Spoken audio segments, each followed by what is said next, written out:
What's up, collectors? Welcome back to Films by Color. I've got some more Criterion recommendations for you today. These are all recent releases that have just come out in the last couple of months. I've watched all of them, and I'm going to be sharing my thoughts in this video. And we're also going to be doing a giveaway at the end of the video, giving away a Blu-ray and a 4K from this stack. So make sure you stay tuned to the end of the video for that giveaway. And then we also have to announce the winners for the Radiance giveaway that I did earlier in the month. So I'll be announcing both of those winners at the end of the video as well. But let's first jump into my thoughts on these recent Criterion releases.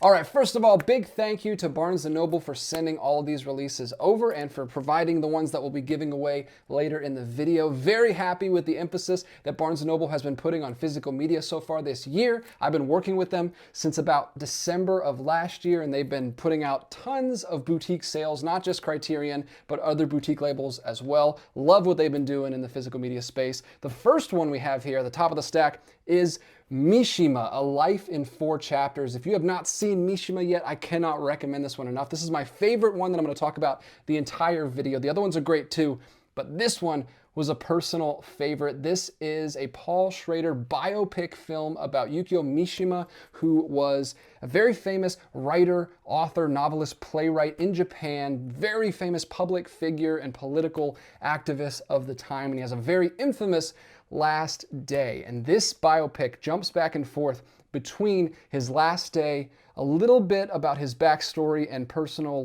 life and upbringing, but mostly focuses on his work. 3 of his novels are depicted, adapted in kind of like a stage play format. So we do get a little bit of his real life, but most of the runtime is focused on his work. And we learn about him through his work because it was so influenced by his real life. It's a really, really interesting way to do a biopic. I've never seen anything like it before. The visuals of this film are staggering. It is beautiful from start to finish. There's 5 different color palettes in this film. We've got one for the present day stuff. We've got one for his backstory that's shot in black and white. And then each one of the stage play novels has a completely different color palette. The production design, the cinematography, the Phillip Glass score, the very influential Phillip Glass score, all come together to make this patchwork collage-like film that I've never seen anything like. I can't wait to watch it again, but it is one that you have to own. It's a must own. I highly recommend this one if you haven't seen it. The special features are also great. There's a full commentary with Paul Schrader and one of the producers of the film. There's a lot of archival interviews with, like I said, the production designer, the cinematographer. There's a whole featurette with Phillip Glass on the score and how he made that for the film. So there's tons of stuff packed into this disc. And I gotta say, the digipack looks incredible. One of the best packaging that Criterion's ever done. And the 4K transfer for this is one of the best 4K transfers I've ever seen. I don't usually call that kind of stuff out on the channel. We usually just talk about the movies, but this one stood out to me. The colors are popping off the screen. The blacks are the most inky blacks I've ever seen. I watch these on a projector, so it's not usually as dark as an OLED TV, but they were dark. They were the darkest blacks I've ever seen on my projector. There's 2 discs in here. You've got the 4K, and then the bonus features are on a Blu-ray disc.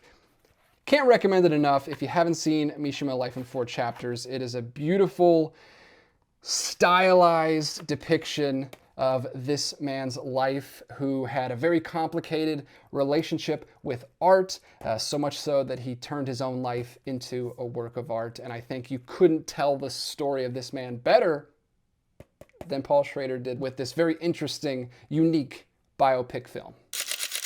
All right, we've got a lot more 4Ks to talk about in this video, but first, we've got our only Blu-ray edition that we're going to talk about. It is Prince of Broadway. What a fantastic film. This is a Sean Baker film, so if you're high off of Anora that just came out recently, I recommend checking out Prince of Broadway as well. This is his second, well, it's technically his 3rd feature film, but this paired with Takeout was kind of the 1-2 punch that really put him on the map. Takeout also available in the Criterion Collection. I haven't had a chance to see that one yet, but I'm very interested after watching this. This follows a West African immigrant named Lucky, who is working with his Lebanese, also immigrant boss, and they are in New York City on Broadway, selling some counterfeit merch. They're hustling on the streets, selling some bootlegs, and out of nowhere, one of Lucky's old exes comes back into his life, throws this small child, toddler, at him, tells him it's his son, and leaves. And he has no choice but to raise this kid, not even knowing if it is his son or not. And it's just a beautiful neorealist, social realist film like Sean Baker likes to do. It's done in the Dogma 95 style, so it's very digital, very handheld, shaky cam of that early 2000s period. This is from 2008. It is printed on 35 millimeter film like Dogma 95 films did at the time, so it does have some film grain on there, but the restoration looks really, really nice for this. There's a restoration demo on the disc, so you can see all the work they did on this film. I had a great experience with this. I wasn't expecting to love this as much as I did. It's a beautiful father-son story, a very realistic, like I said, naturalistic performances. Most of them are non-actors. They did, like Sean Baker usually does, just went out on the street and lived with these people and tried to learn as much as they could. They didn't even have a script when they started. They just went in, started talking to people on the street, learning about the bootleg culture, and kind of found it along the way. There's a ton of ad-libbing and just making up the lines as they go, but it comes together really, really well. It's amazing that this came together as well as it did. You've got the bootleg disc in there. You've also got the purse brands. This is just a really nice release all around. I love everything about it. And the special features on this disc are excellent as well. I watched through all of those. Sean Baker came back to do some supplements for Anora, and he also did some new supplements for this. So you've got all the archival interviews, archival documentary, 2 archival commentaries from back in the day with the director and one of the producers. But then you've also got a new featurette, a new little mini doc where all of the actors came back 15 years later. You can see little Prince is all grown up now. It was great, very emotional. I really, really enjoyed that supplement as well. I don't think we'll ever get a 4K of this. I think the Blu-ray is pretty definitive because of the materials it was made with, so I wouldn't hold out for a 4K. I would go ahead and pick up the Blu-ray of Prince of Broadway. I highly recommend it. Jumping into another 4K upgrade, we talked about Mishima. Now we got to talk about Chungking Express. This one was such a pleasant surprise for me. I had no idea what I was getting into, but I thought, based on all the imagery that they choose to use for this release, that this was going to be kind of a somber, dour, kind of depressing experience. But it is not at all. It's a romantic comedy. It is an upbeat, fun, charming romantic comedy. I was not prepared for that at all. It's basically if you shot a romance like a 90s neo-noir. It's very stylized, very moody, a lot of slow shutter speed, like shaky cam, fast editing. Even the soundtrack sounds like a 90s neo-noir, like saxophone-y kind of soundtrack. Very, very interesting film. Good blending of 2 different genres. I think it works really, really well. This is the one that I think Wong Kar Wai really put him on the map. I think he was making action movies before this, but this one really took off. This is my first Wong Kar Wai film. I have not seen any of his other stuff yet. Really looking forward to it though after I saw this. This felt kind of like an update on Jacques Demy's films. Some of Jacques Demy's early films, if you've seen Lola, if you've seen Bay of Angels, even a little bit of Young Girls Rush 4, this felt very similar to that. Another great Criterion release. Love that box set. But there's a lot of chance encounters and star-crossed lovers and weaving in and out of each other's lives, and also a little bit of crime coming in here and there just for a little bit of flavoring. The story doesn't revolve around crime, but we do have 2 police officers as the main male characters who have been dumped recently, and they're kind of, depressed and lonely, and these new women come into their life, and we get to see them meet and a little bit of a relationship forming. I don't want to give too much away, but it is kind of an anthology a little bit. There's a few different characters that we're following. That's what gives it kind of that Jacques Demy feel to me. Feels like a 90s update of a Jacques Demy film. I had such a great time with this one as well. I can't wait to show it to Grace. She wasn't able to watch this one with me, but I wish I had waited because I know she's going to love this one. Great soundtrack as well, very memorable soundtrack. So if you haven't seen that one, or if you were waiting, maybe it didn't seem like something that was going to be for you, I highly recommend it. Surprisingly fun watch and a fantastic first impression on Wong Kar Wai. I can't wait to watch more of his stuff. Next up, we've got another super stylized film. That seems to be the theme of the video today. This is from Paul Thomas Anderson. It's Punchrunk Love from 2002, another one that just got a 4K upgrade. So there's 2 discs in here, 4K and Blu-ray. Another first time watch for me. I have heard about this one for a long time. It's actually pretty appropriate to watch with Chungking Express because it's another romantic comedy for people who maybe wouldn't watch romantic comedies. Don't let that turn you off because it is, like I said, hyper stylized. It is just an assault on all of the senses. It's got almost blinding visuals. There's incredible use of lighting and lens flare. There is this constant pulsating, nerve-wracking score. It kind of gives me like Birdman vibes. If you remember Birdman, this was before that, but it sounds very similar. There's a lot of percussion and it's kind of raising and you can barely hear the dialogue in some scenes, but it's putting you in the head of this character played by Adam Sandler. Barry Egan is his name, and he has extreme anxiety, and he is a very socially awkward character, and this film does an incredible job of putting you in his head, how he sees the world, how he interacts with people, and I loved it. I connected a little bit with the character. It's obviously to a very extreme, unhealthy degree, but he is just a normal guy. He's just working day to day, living by himself, trying to avoid his very obnoxious, annoying, mean sisters.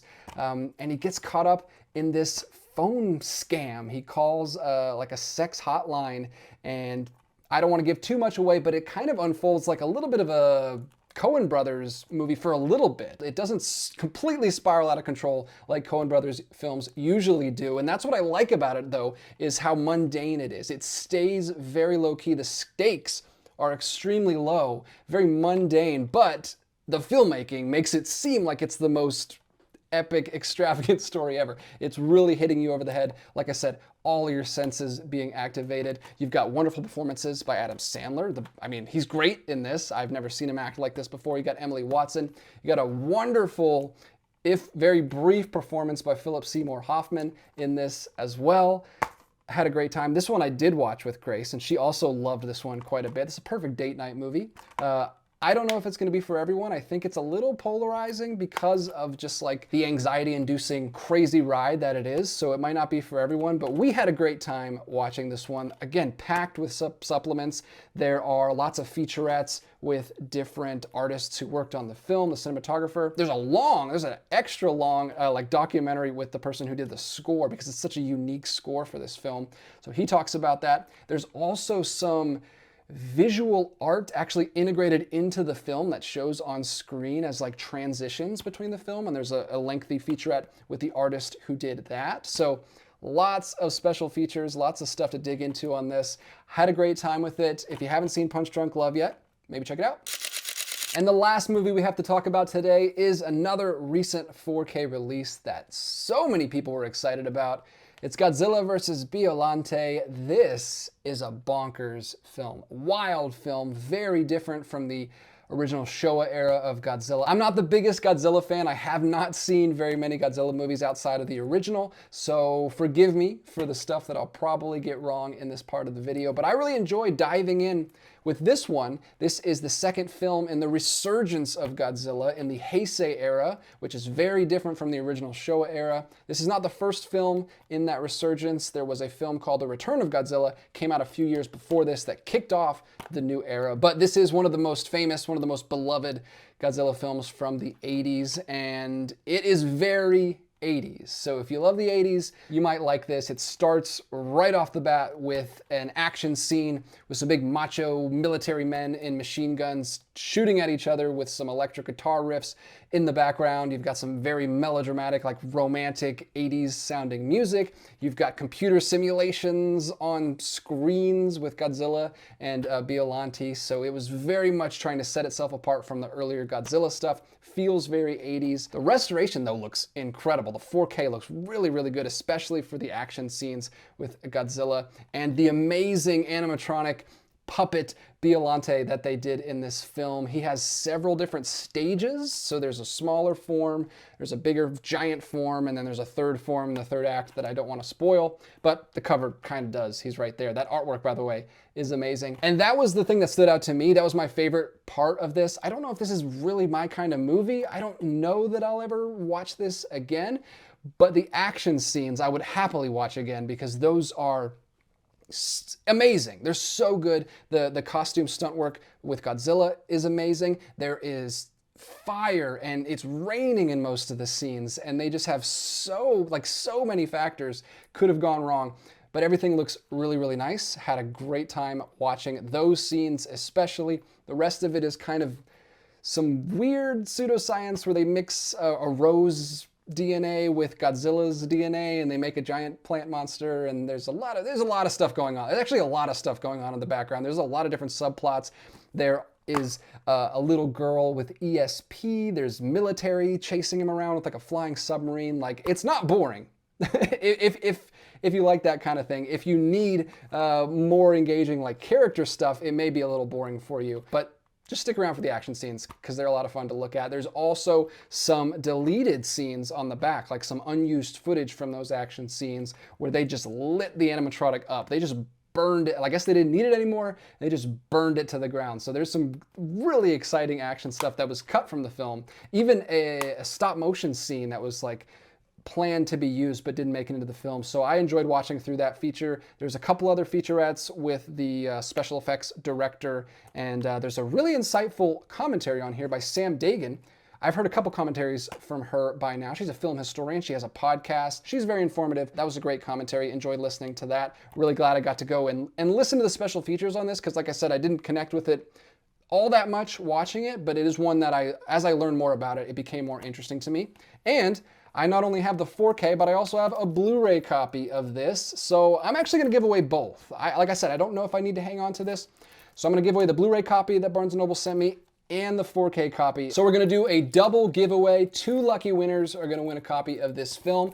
Like always, all you got to do is like the video, make sure you're subscribed to the channel, and leave me a comment down below letting me know what your favorite Criterion that you watched recently is, or if you haven't, maybe what you're most looking forward to watching that you picked up in the sale. I'm going to go ahead and give away both copies of these. Sorry the 4K is opened because I did watch it once, but it's in great condition. So not the strongest recommendation for me personally, but if this is your kind of movie and if you've seen it before and you love it, this release is fantastic. I have no qualms with the release itself. You gotta own it if you like the movie. And finally, let's get to the winners of the Radiance Giveaway, another fantastic boutique label that is on sale for 50% off at Barnes & Noble right now alongside the Criterion sale. We've got one winner who will be winning 3 Japanese ghost stories, and another winner who will be winning Black Tight Killers. Thank you so much for entering into the giveaway. We had 172 responses, a lot of people. I've randomly selected 2 names. Our first winner is MikeLovesHorror, which is perfect because you're winning 3 Japanese horror films. I don't recognize the name, so if you're new to the channel, welcome. And then the winner of Black Tight Killers is username Post2033. Thank you guys so much for entering. I will be sending these to each of you. All you gotta do is either reach out to me on Instagram, link is in the description, or my email is on the channel page in the About section, so you can find it there as well. Just reach out either of those places, send me your address, and I'll ship these out to you guys. That's all for this video. Thank you guys so much for watching, liking, commenting, sharing the videos, anything that you guys can do to help support the channel. I really, really appreciate it. I'll talk to you in the comments down below. Don't forget to enter the Godzilla giveaway, and until next time, keep collecting.